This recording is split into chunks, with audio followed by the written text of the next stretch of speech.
नमस्कार दोस्तों, मैं नितिन श्रीवास्तव स्वागत करता हूं आप सभी का हमारे इस YouTube चैनल ऊंची उड़ान पे। जी हां दोस्तों, जैसा कि आप सभी को पता है, ऊंची उड़ान करंट अफेयर्स के क्षेत्र में काफी समय से काम करता आया है। तो अब हम आपके लिए लेकर के आ गए हैं YouTube पर लगभग हर एक महीने में अब आपके लिए डेली वाइज कोशिश हमारी रहेगी एक दिन 2 दिन के गैप पर हम आपके लिए छोटी छोटी वीडियोस लेकर के आए, जिससे आपका करंट अफेयर्स लगातार चलता रहे। चलिए तो इन्हीं शब्दों के साथ शुरू करते हैं हमारा आज का सेशन। क्या कुछ रहने वाला है ये रहा हमारे कंप्यूटर स्क्रीन पे। जी हां, हम जानेंगे आज के बाद सितंबर 2024 के जो करंट अफेयर्स होंगे उसे, और हम इसे पूरे सितंबर में ही इसे पढ़ के हम लोग खत्म कर लेंगे। चलिए तो ये रहा हमारे सामने पहला सवाल। क्या रहा भाई? पहला सवाल ही हमारे सामने आ गया है पैरालंपिक से। चलिए तो सबसे पहले हम इस सवाल को पढ़ लेते हैं कि पैरालंपिक्स मेडल जीतने वाली पहली भारतीय महिला शटलर कौन बनी है?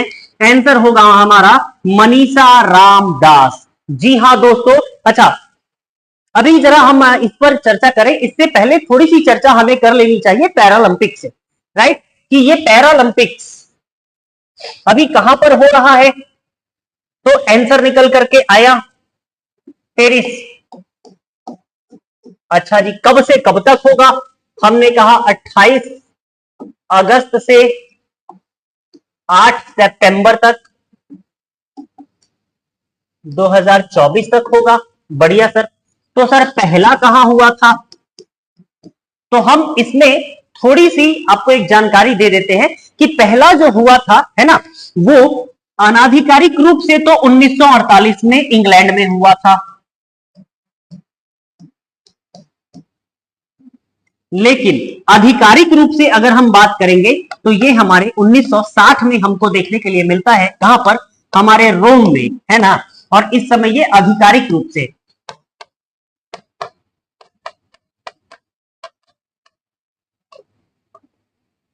आधिकारिक रूप से। चलिए भैया, ठीक है जी। अच्छा, अगर हम लोग बात कर ले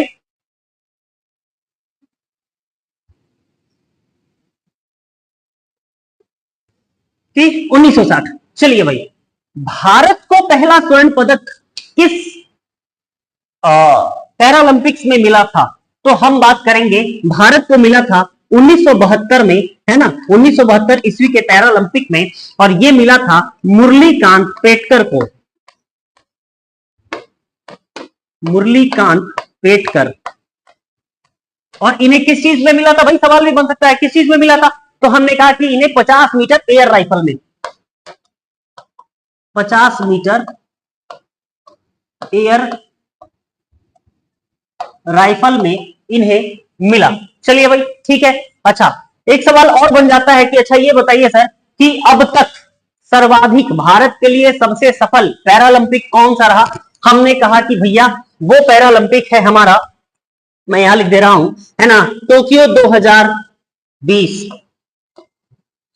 टोक्यो पैरालंपिक 2020, इसमें भारत को कुल मिलाकर के 19 पदक हासिल हुए थे, और यह भारत के लिए सर्वाधिक सफल पैरालंपिक माना जाता है। ठीक है जी। चलिए भाई, ये हुई 2020 की बात। इतना उम्मीद है आप लोगों ने नोट कर लिया होगा। चलिए अब हम बात करते हैं हमारे 2024 के पैरालंपिक की। हाँ जी, ये जो 2024 का हमारा पैरालंपिक चल रहा है, जो पेरिस में चल रहा है, इसमें हम बात करेंगे कि कुल मिलाकर के, है ना, कितने खेल हैं? तो 22 खेलों की संख्या कितनी है? तो 22 खेलों की संख्या है ना।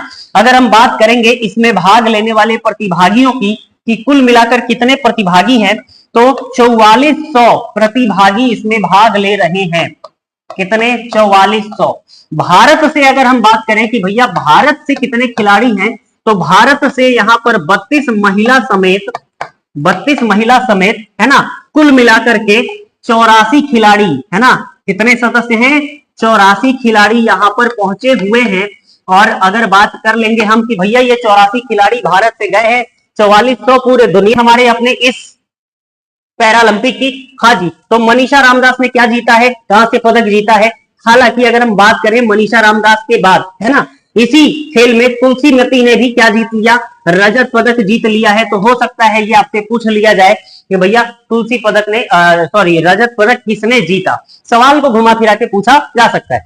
अगर हम गोल्ड मेडल की बात करेंगे तो ये मिला है हमें मेंस सिंगल में, है ना, किसे मिला है, नितेश कुमार को, राइट, इन्हें सिंगल्स बैडमिंटन में मिला है।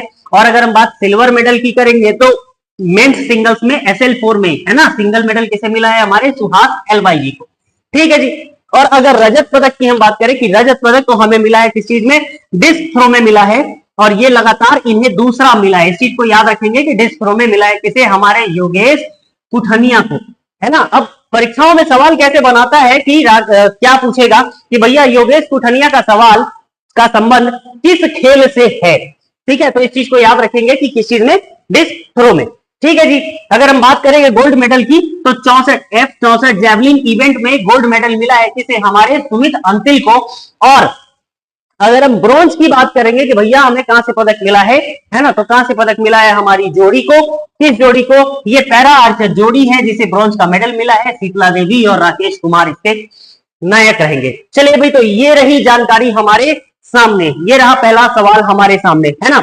चलिए भाई, अब हम देखने चलते हैं हमारा अगला सवाल क्या कुछ रहने वाला है। चलिए, तो हाल ही में अगला सवाल है हमारे सामने कि हाल ही में भारतीय प्रौद्योगिकी संस्थान दिल्ली के कैंपस का उद्घाटन कहां पर किया गया है। आप आंसर देख पा रहे हैं, आबू धाबी यानी कि UAE। कहने का मतलब है भैया कि UAE में दरअसल एक ब्रांच खोला गया है IIT दिल्ली का, ठीक है, इसको ऐसे समझे हम, भारतीय प्रौद्योगिकी संस्थान दिल्ली का एक कैंपस कहां खुला है, हमारे आबू धाबी में खुला है। अच्छा जी, अब यहां पर खुला है तो हमने कहा कि भैया जैसे ही खुला ना, तो इसके जो उद्घाटन करता है वो उसके क्राउन प्रिंस हैं। क्राउन प्रिंस ने क्या किया है, इसका उद्घाटन किया है ना। और क्राउन प्रिंस का नाम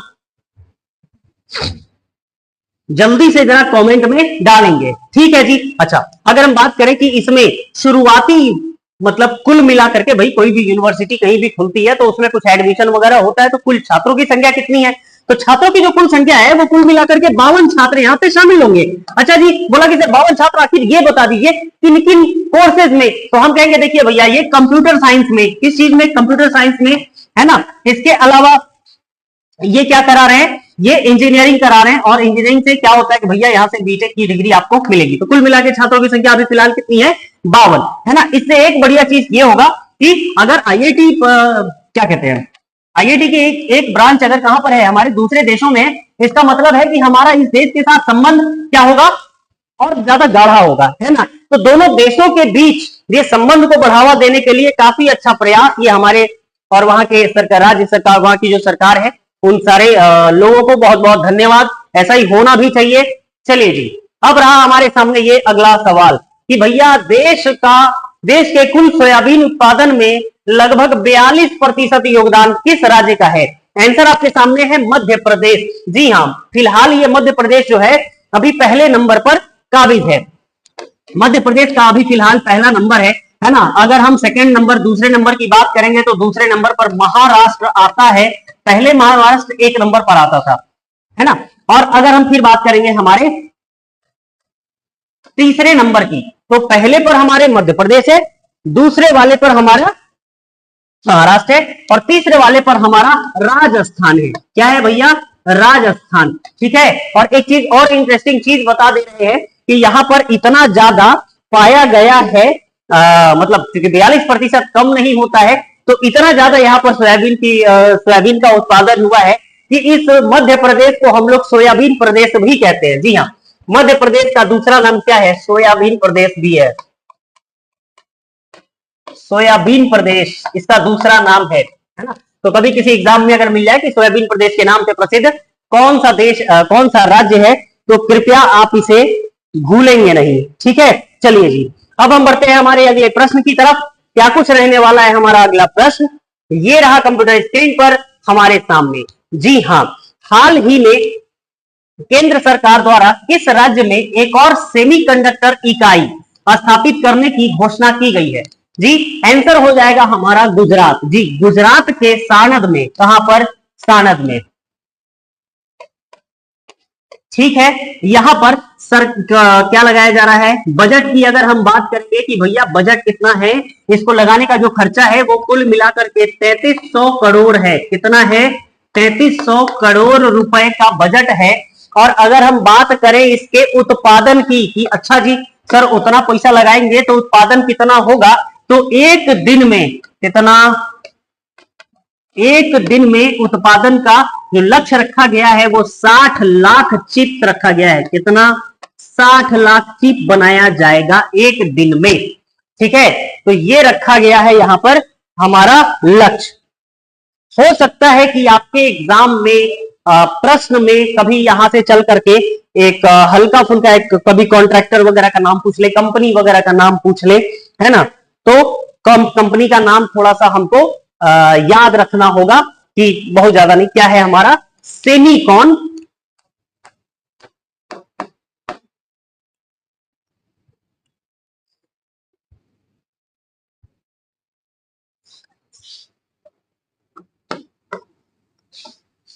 सेमीकॉन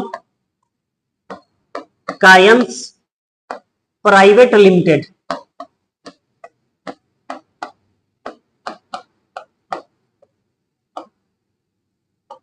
सेमीकॉन कायंस प्राइवेट लिमिटेड, इस कंपनी के द्वारा यहां पर 3300 करोड़ लगा करके गुजरात के सानंद में एक दिन में 60 लाख चिप उत्पादन करने का लक्ष्य रखा गया है ना।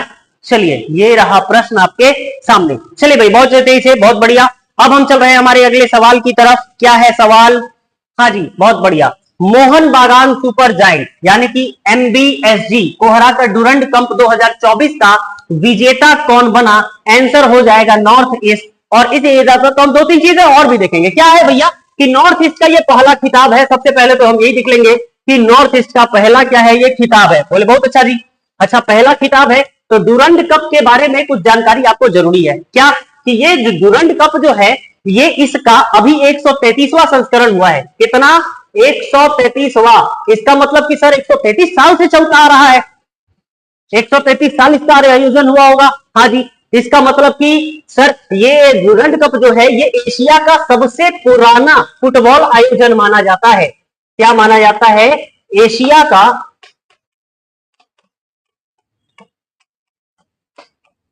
सबसे पुराना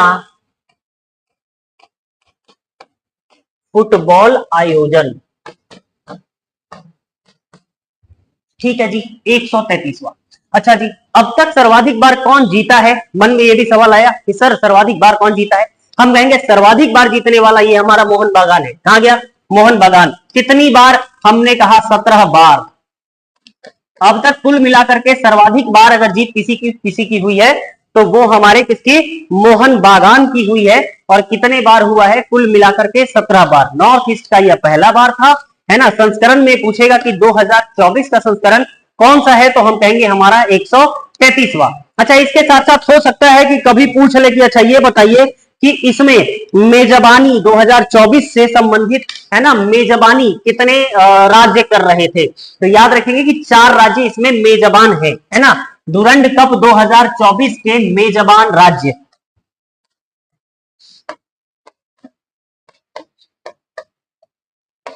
पहला है पश्चिम बंगाल,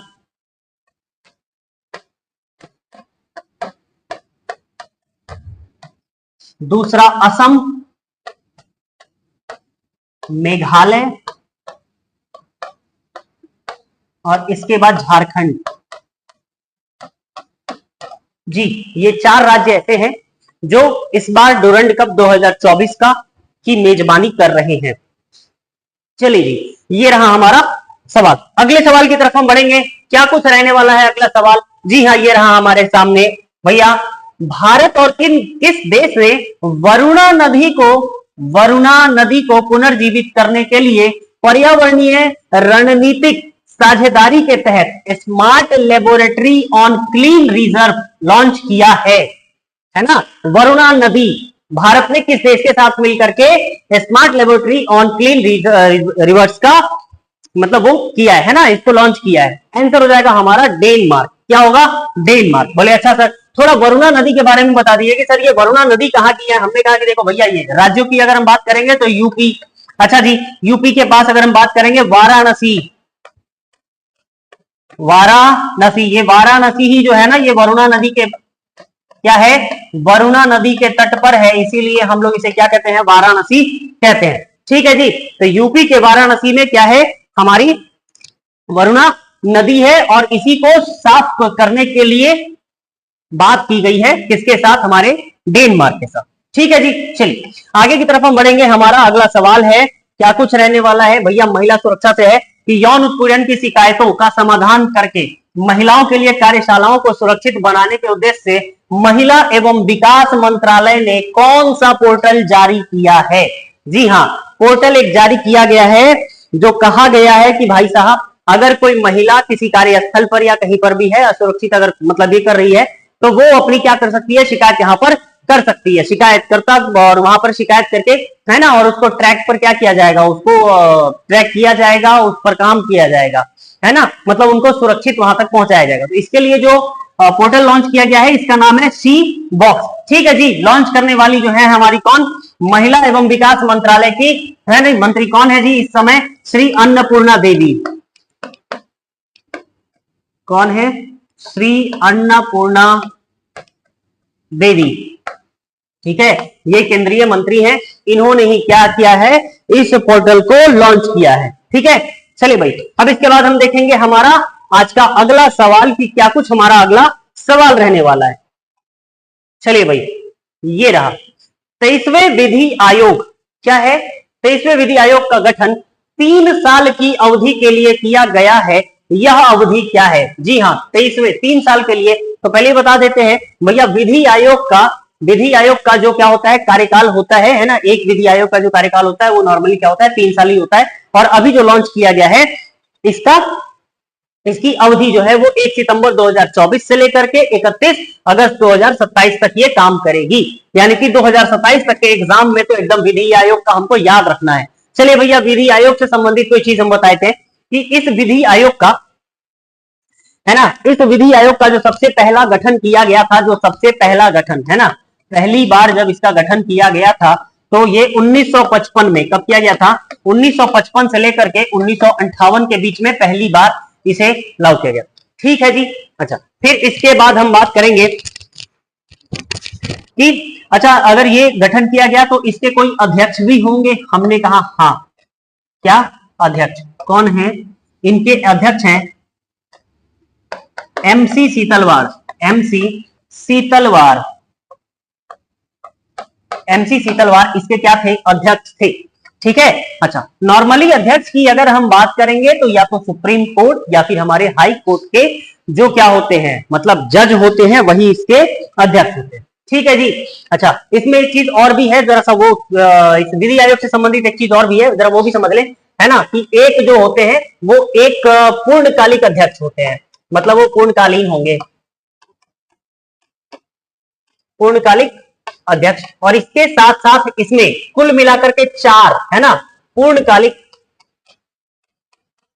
सचिव सदस्य होते हैं। क्या होते हैं, सचिव सदस्य। ठीक है जी, तो ये विधि आयोग से संबंधित इतनी सारी चीजें आपको जानकारी में रखनी होगी। पहला कब से कब हुआ है, 1955 से लेकर 58, और 23वां हमारा कब से है, 1 सितंबर 2024 से लेकर के 31 अगस्त 2027 तक हुआ है। ठीक है जी, पहले अध्यक्ष के बारे में भी जानकारी हो गई। चलिए अब हम बढ़ते हैं हमारे अगले सवाल की तरफ। क्या कुछ रहने वाला है हमारा अगला सवाल, है ना, ये रहा आपकी कंप्यूटर स्क्रीन पे। जी हाँ, इनमें से भारत का नया कैबिनेट सचिव किन्हें नियुक्त किया गया है। जी हाँ, नए कैबिनेट सचिव की बात की गई है कि भारत में किसे बनाया गया है। आपके सामने यहाँ पर लिखा हुआ है भैया TV Somanathan, doctor TV Somanathan ji. हाँ जी, स्थान किनका लिया है, तो इन्होंने राजीव गौबा का स्थान लिया है। किसका स्थान लिया है जी, राजीव गौबा का स्थान लिया है। बोले बहुत बढ़िया। अच्छा सर एक चीज और बताइए, ये टीवी सोमनाथन जो है ना, ये किस कैडर से रहे, तो भैया तमिलनाडु से। कहां से है ये, तमिलनाडु से है। लेकिन ये भाई साहब की एक खूबी और भी है, क्या, इन्हें ये बहुत बड़े अर्थशास्त्री भी काफी अच्छे हैं, है ना जी। तो कलकत्ता से इन्होंने क्या किया है, अर्थशास्त्र में, इकोनॉमिक्स में भाई साहब क्या कर चुके हैं, पीएचडी कर चुके हैं, है ना। इनकी किताबें छपती हैं मैग्रा हिल, ऑक्सफोर्ड यूनिवर्सिटी, है ना, ऐसी ऐसी। और इसके बाद हम बात करें कैम्ब्रिज यूनिवर्सिटी, तो ऐसे मतलब इसमें प्रकाशन से इनकी किताब छपती है। काफी ज्यादा ये वो क्या कहते हैं उसे हम काफी ज्यादा मतलब मेरिटोरियस कह ले, है ना, बहुत बार काम किया है इन्होंने। वर्ल्ड बैंक के भी साथ काम किया है, ठीक है। ये वर्ल्ड बैंक में क्या रहे हैं, कॉर्पोरेट मामलों में इनको क्या बनाया गया है, निदेशक भी इन्हें बनाया गया है, ठीक है। वर्ल्ड बैंक में कॉर्पोरेट, विश्व बैंक लिख सकते हैं आप, क्या चीज, विश्व बैंक में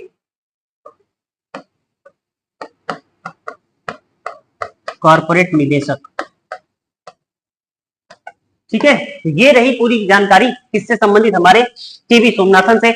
उम्मीद करते हैं ये सेशन आपको पसंद आया होगा। अगर पसंद आया तो एक बार लाइक जरूर करें, कैसा लगा सेशन जरूर बताएं, है ना। और चलते चलते ये हमारे सामने एक प्रश्न और रह गया, इसे भी हम करते चलेंगे। हाँ जी, हिमांशी टोकस कौन है ये, दक्षिण कोरिया में आयोजित एशियाई कैडेट और जूनियर जूडो चैंपियनशिप 2024 में इन्हें रजत पदक मिला है, किसे, हमारे हिमांशी टोकस को, ठीक है जी। अच्छा, फिर कोई पूछ लिया कि सर रजत पदक मिला है, जरा ये बता दीजिए कहां मिला है। हमने कहा इन्हें 63 केजी भार में, है ना जी, 63 केजी भार वर्ग में क्या मिला है, इन्हें रजत पदक मिला है, ठीक है जी। दक्षिण कोरिया में अभी जो एशियाई कैंडिडेट और जूनियर चैंपियनशिप चल रही है, ये कभी आपसे पूछा जा सकता है कि ये किस शहर में आयोजित की गई है, कभी भी पूछा जा सकता है कि किस शहर में, तो लिख लेंगे कि भैया ये जो किया जा रहा है ना, ये मुंगयोन एक शहर है, कहा, हमारे दक्षिण कोरिया में, है ना। इसी मुंगयोन में यहां पर क्या किया गया है, इसे किया जा रहा है, आयोजित किया जा रहा है। चलिए ठीक है। इसके बाद अगर बात हम करें कि भाई भारत से क्या यहां पर सर, क्योंकि यहां पर भैया भारत के भी लोग गए हैं, हाँ जी, तो भारत से कुल मिलाकर के अगर लोगों की संख्या पूछ ली जाए कि भैया भारत से कितने लोग यहां पहुंचे हैं, तो भारत से 12 सदस्य की टीम पहुंची है। भारत से टीमों की संख्या कितनी है, जो टीम है वो कितने सदस्य की है, 12 सदस्य पहुंचे हैं। और अगर इसमें देशों की संख्या पूछ ले तो कुल मिलाकर के 16 एशियाई देश हैं। कितने हैं, 16 एशियाई देश इसमें फिलहाल शामिल हैं। और वहां पर हमारी हिमांशी टोकस ने हमें क्या किया है, रजत पदक दिला करके भारत का सर गर्व से ऊंचा किया है ना। तो ये रही भारत की बेटियां और ये रहा हमारे साथ करंट अफेयर्स। अब जरूर आप हमें बताएं कैसा लगा सेशन, है ना। अगले सेशन में फिर जल्द ही मुलाकात होगी, तब तक के लिए बने रहेंगे। जय हिंद।